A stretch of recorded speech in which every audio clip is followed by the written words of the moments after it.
Dans cette quatrième feuille de TD, on va encore parler de théorie des ensembles et on va introduire de nouvelles opérations sur les ensembles.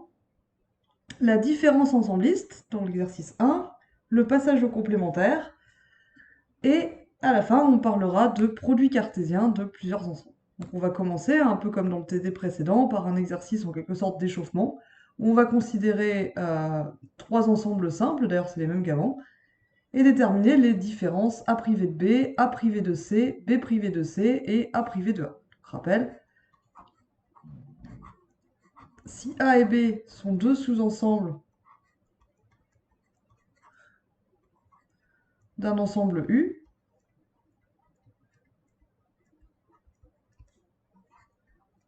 alors A privé de B, c'est l'ensemble des éléments de U qui sont dans A et pas dans B.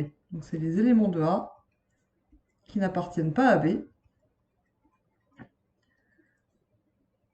Donc il vérifie X appartient à A et X appartient à B. Donc X appartient à A et X appartient à B complémentaire.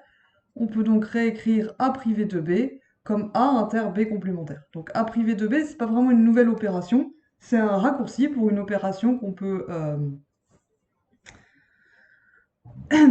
exprimer à l'aide d'opérations plus élémentaires, notamment l'intersection et le passage au complémentaire. Donc voyons ce que ça donne dans cet exercice. Ici, A privé de B, les éléments qui sont dans A mais pas dans B. Ah oui, une autre dernière remarque, c'est que du coup, puisqu'on regarde des éléments qui sont dans A inter B complémentaire, c'est toujours inclus dans A.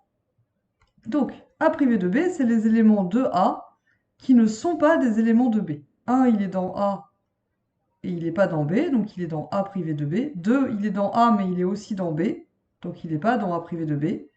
3, il est dans A et pas dans B. Et 4, par contre, est dans A et dans B. De même, A privé de C, ce sont les éléments de A qui ne sont pas des éléments de C. Donc 1 est un élément de A qui n'est pas dans C, 2 également. Par contre, 3 et 4 sont des éléments de C, donc ils ne sont pas dans A privé de C.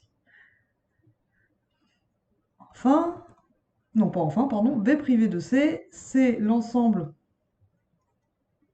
des éléments qui sont dans B mais qui ne sont pas dans C. Donc 2 est dans B et pas dans C. 4 est dans B mais il est aussi dans C. 6 également. Et enfin 8 est dans B et pas dans C.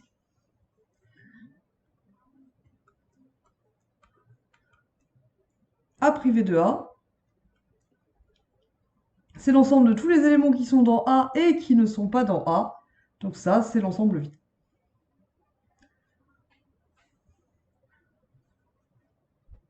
Et ça, c'est pas vrai uniquement avec ces ensembles-là qui sont très simples. De manière générale, A privé de A, c'est toujours l'ensemble vide. Il n'y a aucun élément qui réussira l'exploit d'être à la fois dans A et pas dans A. Donc voilà qui vous donne un premier avant-goût de la différence entre deux ensembles.